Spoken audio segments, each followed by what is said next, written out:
जय भगवान श्री कृष्ण जी। भगवान और आप चैनल के अत्यंत श्रद्धालु भक्तों, जाको राखे साइया मार सके ना कोई। बहुत पुरानी कहावत है ये, लेकिन ये पुरानी कहावत आज भी सभी के साथ उनके जीवन में कहीं न कहीं चरितार्थ अवश्य होती है। इसका अर्थ आप सभी समझते होंगे भली भांति कि जिसकी रक्षा करने वाला और जिसको बचाने वाला स्वयं भगवान हो, उसका कोई भी बाल बाका तक नहीं कर सकता है। होनी तो होकर ही रहती है, चाहे वो जो भी होना हो। अच्छा होना है तो भी, बुरा होना है तो भी, जो होना है वो अवश्य होना है, उसे भगवान भी नहीं रोकता। लेकिन जब भक्त के साथ जो भगवान की गहराई से जुड़ा हुआ भक्त है, उसके साथ जब भी कुछ होने वाला होता है या घटित होने वाला होता है, तो भगवान उसे अपने संकेत देकर सतर्क स्वयं कर देता है। और अगर भक्त किसी कारणवश उस संकेत पर अमल नहीं कर पाता है या उसके साथ जो होना है वो होनी उस संकेत को पर अमल भक्त को नहीं करने देती है, क्योंकि भक्त की बुद्धि पर वो होनी अंकुश कर लेती है, उस समय भगवान अपना कार्य तुरंत करता है और क्षण भर के लिए उस होनी को रोककर अपने भक्त को बचा लेता है। इसीलिए कहा जाता रहा है कि जाको राखे साइया मार सके ना कोई।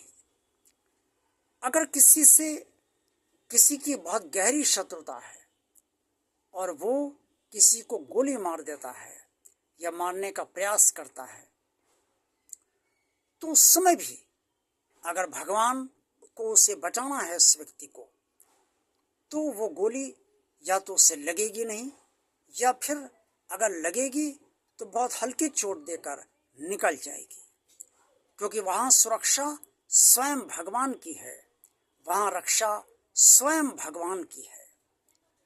कोई भी हादसा जब होता है, चाहे वो ट्रेन हादसा हो या चाहे वो बाढ़ का हादसा हो या चाहे कोई नदी में कोई नाव पलट गई हो या कोई अन्य दुर्घटना हुई हो, तो उस समय बहुत से लोग बच जाते हैं। इसका एक मतलब ये भी हो सकता है, लोग निकालते हैं कि भाई उनकी ज़िंदगी थी इसलिए बच गए। लेकिन इसका बहुत बड़ा मतलब ये है कि ज़िंदगी थी ये तो ठीक है, क्योंकि जब मृत्यु आती है तो मृत्यु तो भगवान भी नहीं टालता। इससे नहीं टालता कि अगर मृत्यु को टाल देगा, उसको रोक देगा, तो उसके बाद का जो समय होगा वो अनिश्चित होगा, क्योंकि मृत्यु का मतलब है कि इस जन्म का प्रारब्ध समाप्त, भोग का प्रारब्ध समाप्त। और मृत्यु के बाद जो नया शरीर मिलेगा या जिस योनि में जन्म मिलेगा, तदनुसार कर्मानुसार उसके अनुसार ही उस योनि में भोग कराए जाएंगे। लेकिन अगर मृत्यु को रोक दिया जाएगा तो अनिश्चित, इसलिए कि अब तो प्रारब्ध रहा ही नहीं इस जन्म का, अब उसके साथ कुछ भी गलत हो सकता है, अच्छा नहीं गलत हो सकता है, क्योंकि प्रारब्ध को रोककर उसकी मृत्यु को टाला गया है और फिर उस व्यक्ति के साथ बुरा ही बुरा होता है।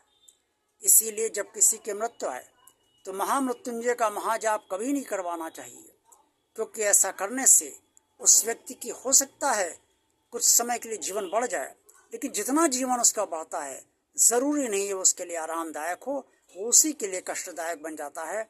और अंततोगत्वा उसका कष्ट देखकर उसके परिवार वाले दुखी हो जाते हैं और यही सोचते हैं कि ये इनके हित में है कि मृत्यु इन्हें आ जाए। इसलिए भगवान मृत्यु को कभी नहीं टालता।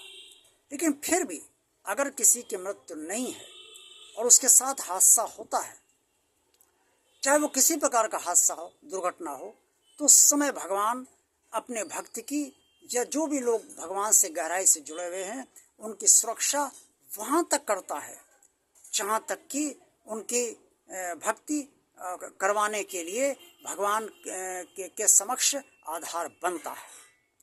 हर काम आधार पे होता है। आप प्रेम करते हो तो भगवान भी आपसे प्रेम करता है। आप कर्म अच्छे करते हो तो भगवान भी आपको अच्छे फल देता है। आप बुरे कर्म करोगे तो भगवान आपको बुरा फल देगा। लेकिन आप परहित के लिए कार्य करोगे तो भगवान उसका सर्वश्रेष्ठ फल देगा। तो सबका आधार है। कोई किसी को सुख मिल रहा है तो उसका कोई आधार है, किसी को दुख मिल रहा है तो उसका कोई आधार है, किसी के कष्ट काटे नहीं कट रहे हैं उसका कोई आधार है, और कोई तमाम दुष्कर्म के बाद भी सुख पा रहा है तो उसका भी कोई आधार है। लेकिन ये पूर्व जन्म का आधार है, वर्तमान जन्म का नहीं। वर्तमान जन्म में वो जितने बुरे कर्म कर रहा है और पूर्व जन्म के सुख उसके साथ चल रहे हैं, तो जैसे ही पूर्व जन्म के सुख उसके खत्म होंगे, वर्तमान जन्म के जो फल उसके होंगे बुरे कर्मों के या पूर्व जन्मों के और जो बुरे फल होंगे वो उसे भोगने ही पड़ेंगे। इसलिए भगवान हर काम आधार पर ही करता है।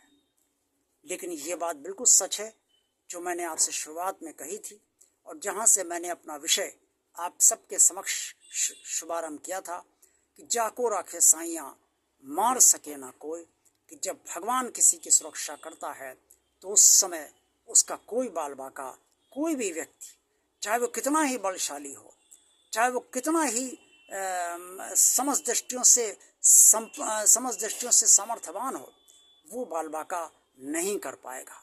चाहे उसके साथ कितने शक्तिशाली व्यक्ति हों, कुछ नहीं कर पाएगा वो, क्योंकि भगवान वहाँ पर सुरक्षक है, भगवान उसका रक्षक है। इसलिए, और भगवान सर्वशक्तिमान है। भगवान से बढ़कर कोई भी सर्वशक्तिमान ना तो था, ना कोई है और ना कोई हो पाएगा। इसलिए जिसकी भगवान सुरक्षा करता है वो सदा सुरक्षित रहता है। जब रावण को मारने के लिए स्वयं प्रभु श्री राम निकले तो उस समय यही सबने सोचा कि जिसे मारने के लिए स्वयं, जिसका वध करने के लिए स्वयं राम विराजमान हो, उसे कौन बचा सकता है।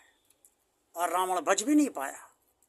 महाज्ञानी रावण, मस्तक रेखा के विद्वान रावण और समस्त शक्तियों से परिपूर्ण रावण, शिव भक्त रावण राम के हाथों मारा गया और अंत समय में उसके मुंह से राम का नाम भी निकला। इसलिए जहाँ भगवान की सुरक्षा नहीं वहाँ कुछ भी नहीं, और जहाँ भगवान की सुरक्षा है वहाँ सब कुछ है। इससे भगवान से जुड़े रहिए, तभी आपके साथ जाको राखे साइयाँ मार सके ना कोई चरितार्थ अवश्य होता रहेगा। जय भगवान श्री कृष्ण जी।